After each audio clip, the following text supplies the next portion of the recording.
Welcome, everyone. You found Sanctuary's Coffee and Conversation Show. I'm Myrna Haskell, executive editor of Sanctuary Magazine. This is an online publication for women that empowers and inspires with a focus on the arts, philanthropy, health and wellness, culture, and community. You can find us at sanctuary-magazine.com. This morning, my guest is Marisa Moeller. Many of you may recognize her because she's also a gold sponsor of Sanctuaries and has been involved in many, many ways with the magazine. She is a psychotherapist and she offers to her clients both cognitive and many, many alternative modalities to help those in pain and with grief and all kinds of issues that they ask Marisa to help with. She's also the host of the very popular podcast, Radiant Living, Inspiring Humanity to Thrive. So welcome, Marisa. It's great to have you again on the show. Hi, Myrna. Thank you so much for having me on today. So, our topic, which you had suggested to me, and I just thought it was so perfect because so many of our listeners and readers out there are actually struggling with this. But we're going to be talking about grappling with self-esteem after menopause. And maybe we can talk a little bit too as we move along about perimenopause and, those kind of ladder steps that you take before you actually get to menopause where you're Mhm. struggling with some challenges as well. But I know that a lot of listeners out there, are feeling the changes, and some of them aren't so great, and they start to lose their sense of self in a way. So let's just start out about talking about what are some of those challenges and struggles that many women start to go through and see, and changes in their bodies and those kinds of things. Let's just start off there. Mm. Well, first, I want to say the reason why I had suggested this topic to you when we were discussing this for Coffee and Conversation is because I did a talk not that long ago, and I always do research for my talks, make sure I have certain statistics correctly. And I was shocked to find out that though most women say that premenopause, or what they call perimenopause, menopause, and postmenopause, they are very disillusioned with their bodies, the shape of their bodies, the changes in their bodies, the physical sensations that they have, and yet research says that no women say that. And I was in shock because when you read all of the popular literature, women are saying it every day. Yes. And yet the research says no one's telling us about this. And I thought this was so odd. And I said, this is definitely something that has to be spoken about. And it very definitely becomes part of a woman, the change in her body. And the feeling that with many, that whatever they try to do, they cannot reverse what's going on. They cannot go back. Um, it always harkens to many, many years ago. I was young and I used to watch a woman who was on one of the public broadcast stations. And she was a fervent believer in the fact that you didn't have to have your body changed during and just before menopause and during menopause. And she was adamant about it. But she was young at the time, a little older than me, but young at the time when she had this feeling. And yet, when she went through menopause, she changed so drastically that she was determined to find out why. And so I always had this in the back of my head. And so that's why this was important to me, because our bodies do change and many of us cannot go back. And many of us grapple with self-esteem issues then. And as it is, as an older woman, and many of your audience members may know that we already feel invisible because what we say somehow doesn't seem to matter anymore because we are not young and we are not um, counted for our opinions. And so that goes hand in hand with the feelings of self-esteem. Yeah, and I'm just thinking about, because you mentioned that this gal was younger. I know that there too, there's a big range of ages where women, go through the change. So some of the women are really young, that early sort Oh, of yes. menopause. And some women don't go through it till maybe they're even in their early 60s, right? Have you Right. found with like clients or people that you talk to that women handle it differently depending on that stage of life, since there is a big sort of gap there sometimes? Of course, every individual is unique. And Yeah. so everyone will handle this differently. But for the most part, the, I guess, disappointment in the body changes and perhaps the feelings of self-esteem do tend to hit the majority of women. I mean, I many think of them so may too. fight That's what against I've it. seen. Yeah. Yeah. And I mean, you many will know, fight against it. Many will look for types of answers to what they can do, but it does affect all of us to one extent or another. and do you think that like life changes play into that at all too? Because the majority of the women are older. They're not necessarily late 30s, early 40s. And so there's some of those life changes too. Maybe children have left the home. And so on top of these changes that are happening with menopause, there's these major life changes, maybe in the family dynamic or with some of these things that you get like night sweats and these other things due to Yes, hormonal right. changes. Physical Does that symptoms. all play into like the anxiety, and then the anxiety Oh, of sort of course. exacerbates, the self-esteem issues? Like, what would you like to say about that Well, at of all, course. if at all? Well, of course it's gonna, it has, of course it plays into it, and we as professionals have to take it into account because it's very real. Your vitality is changing.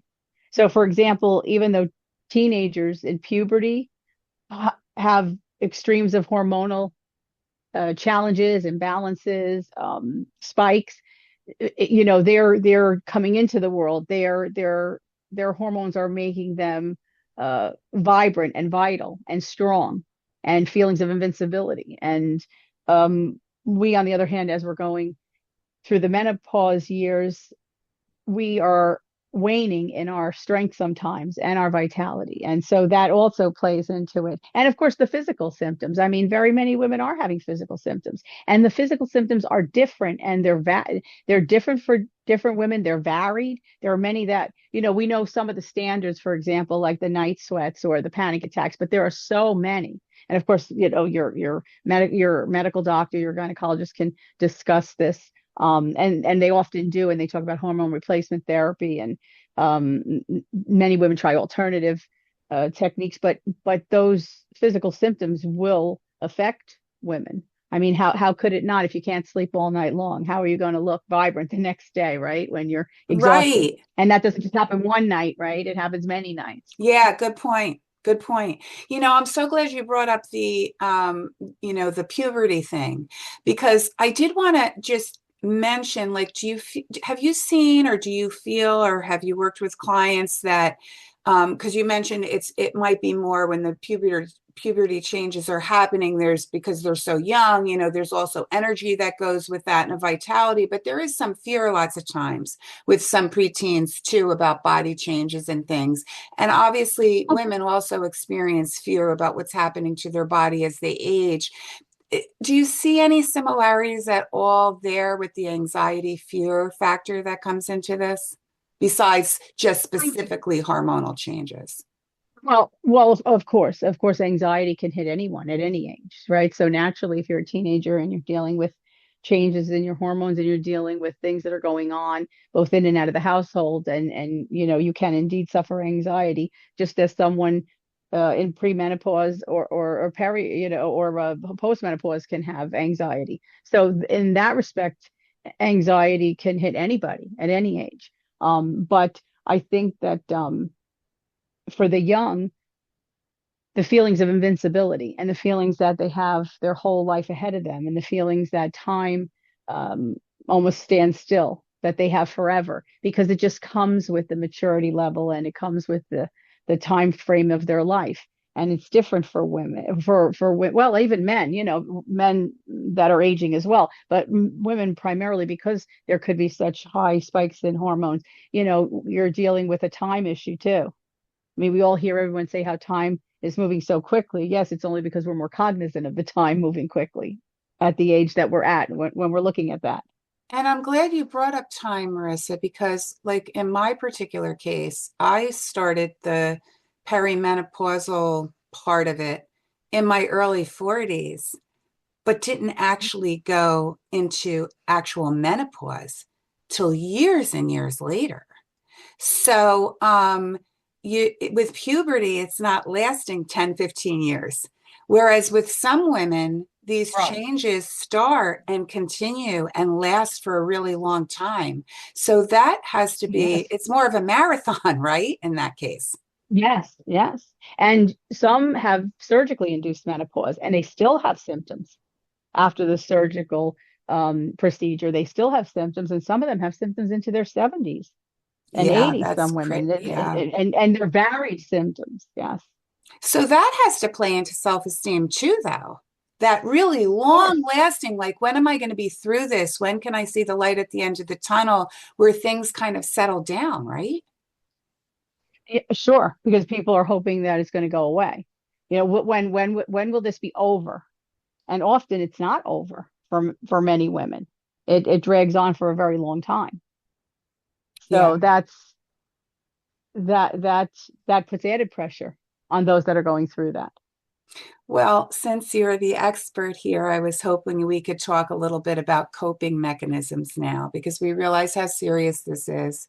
And many women do really struggle with the challenges that come along with perimenopause and menopause. So, can you enlighten our listeners a little bit about some of the coping mechanisms you've suggested to your clients and other women?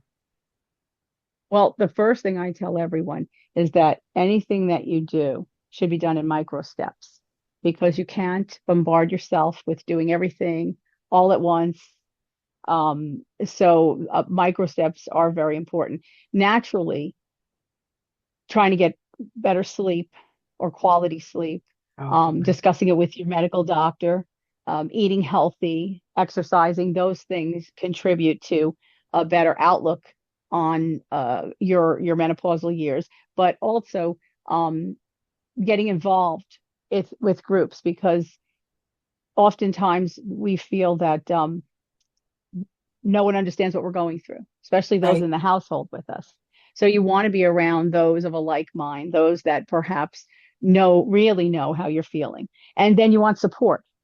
And support, of course, nowadays can come online, it can come in person. So that's up to you. And that's up to you as how much or how little support you want, and how much or how little community involvement you want to have with others that are going through it. But the micro steps are important. Something very simple, like taking 5 minutes longer for a cup of coffee or tea in the morning Oh, to make it yes. your time.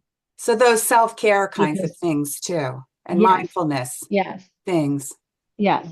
And yes, oh, absolutely. And you know what? I tell everybody that, you know what? Putting on a different shade of lipstick that you may not have ever wore before, or you found in the back of your drawer and you're testing it out. That is a micro step. Put it on one day just to make yourself feel whole and happy for you, not for anyone else, but for you. If you don't like lipstick, you want lip gloss, go right ahead, use the lip gloss. But that's a micro step. It's taking care of you and it's making you see yourself in this new chapter of life because it is a new chapter of life. It might be a different chapter, but it's still your life. And That's right. so you That's still have right. to concern yourself with you. Do you suggest journaling at all? Because I was just thinking about journaling in terms of, since it is a process and can be a very long process for some people, would it help? Like, you're writing down, you're talking about challenges, how you got through the day with certain things, and you can kind of see things start to wane, perhaps, if you are journaling, looking back, say several months ago, oh, look, I was there and now I've gotten to here, or these are some steps I took. Maybe journaling, or even, I know that you've people have found real success when they've gone to workshops that you've had on the vision boards too. So have any of those kinds of things help at all, Yes. specifically with menopausal changes, do you think? Oh, sure. Oh, sure. Any of these tools help. Naturally, it's dependent on the individual. If you prefer writing, then you would try journaling. If you prefer coloring, then that's what's good for you. If you prefer artwork or craft work, that's good as well. I mean, that is up to the individual what they want to try. Anything that's going to help them move through this and accept it because it is a part of life and it's more a question of accepting it. You really are still the same person, but in a different chapter. You're still the star of your life, no matter Oh, how I old like you that, are. Marissa. You're still the star of your life. I love that. That should be a I mean, quote. Maybe we'll absolutely. use that as a That is, sanctuary yeah. quote. Huh. Yeah, that's good. That's a good way of looking at it. We had back in October, our theme was embracing change. And so when I was thinking about this topic and we were going to be talking about it, can we discuss a little bit, because you've mentioned already, it's a new chapter, that piece where perhaps you're embracing change because you're realizing, because besides some of these challenges you're dealing with and struggles because of hormonal changes and body changes and all of that, there's also these really positive things about moving into this role in your life. Yes. You're wiser, like, you've had all of these life experiences you didn't have 20 years ago. So can we talk a little bit about the embracing change piece and perhaps how that might help people move forward?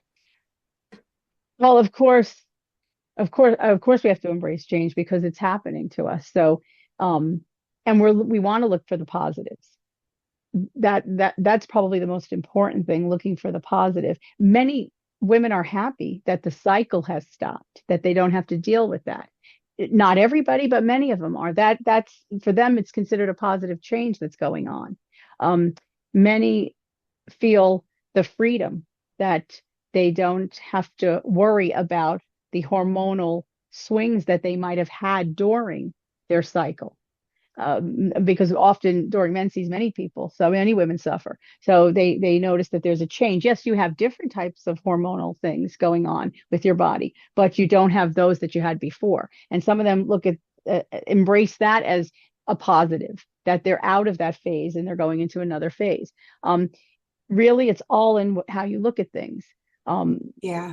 something so simple as um, taking a short trip, a weekend trip, and where you give yourself time to relax and reflect and enjoy yourself.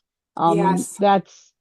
That's embracing the life that you currently have, right? How many, I mean, we've had these conversations before, empty nesters and Yeah. um, people who've lost their parents pass away, and now you're at another level of existence after your parents pass. I mean, these are all life changes that go on. Retirement, right? Oh, And how yeah. many people are going through that, Or right? changing Retirement and that career this, late in life, even, yes, right?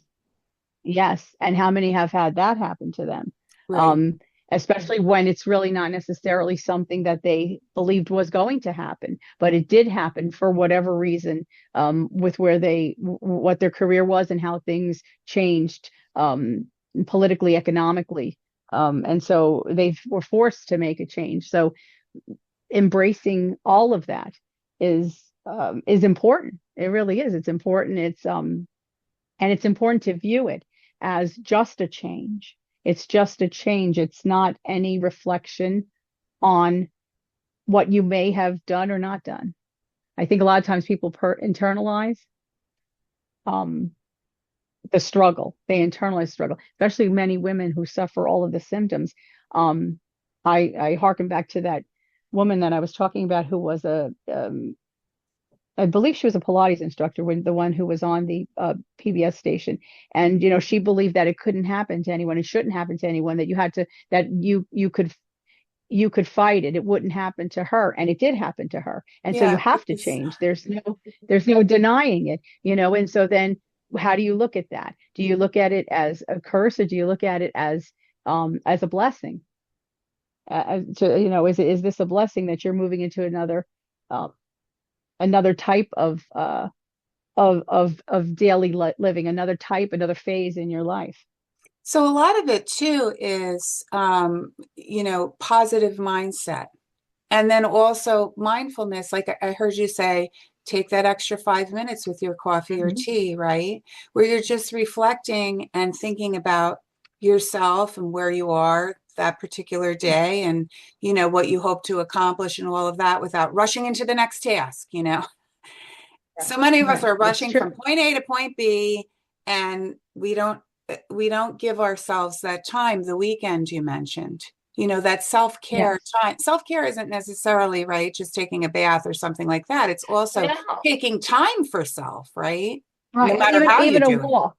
say, right, say you absolutely cannot go somewhere on a weekend, but a walk for a half hour, for 45 Walking minutes, for is, an hour of your yeah, time. walking in the fresh air, Right, right? right. Even stepping outside of your home and getting fresh air. How many people do that? Some people feel that they have to force that in their day, especially Yeah, nowadays that many people are working from home, right? But right. that's important to take that, even that 20 minutes or half hour. Oh my And goodness, as I said, yeah. these are no reflections on us and what we're doing wrong incorrectly. We haven't done enough. We haven't taken on to, everything that we're supposed to take on. Those are all um, mindset issues, and how we view our daily life. Well, we know, Marissa, that there are women out there that are listening to this and they're thinking, but I'm having such a hard time. I'm struggling so much with this. Like I didn't imagine that these changes and challenges with perimenopause and menopause, once they're after menopause, you mentioned some women even into their 70s, even post menopause might still be having some of these challenges with hormonal changes and things.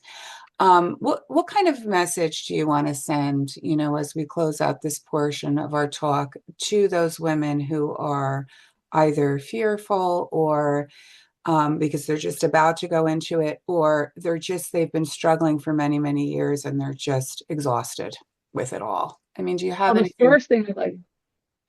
first thing I'd like to say is please speak to your medical doctor. That should be the first conversation. Speak to the medical doctor.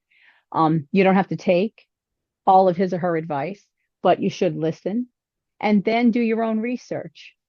There could be things out there that you'd like to try alternatively, whether that's in the wellness category or in the nutrition category. I would say view everything and make the decisions and the choices for yourself. You can pick and choose. You can try things and you see what works best for you. And that's what you stick with. You do you. That's the best thing. Don't worry about what everyone else says.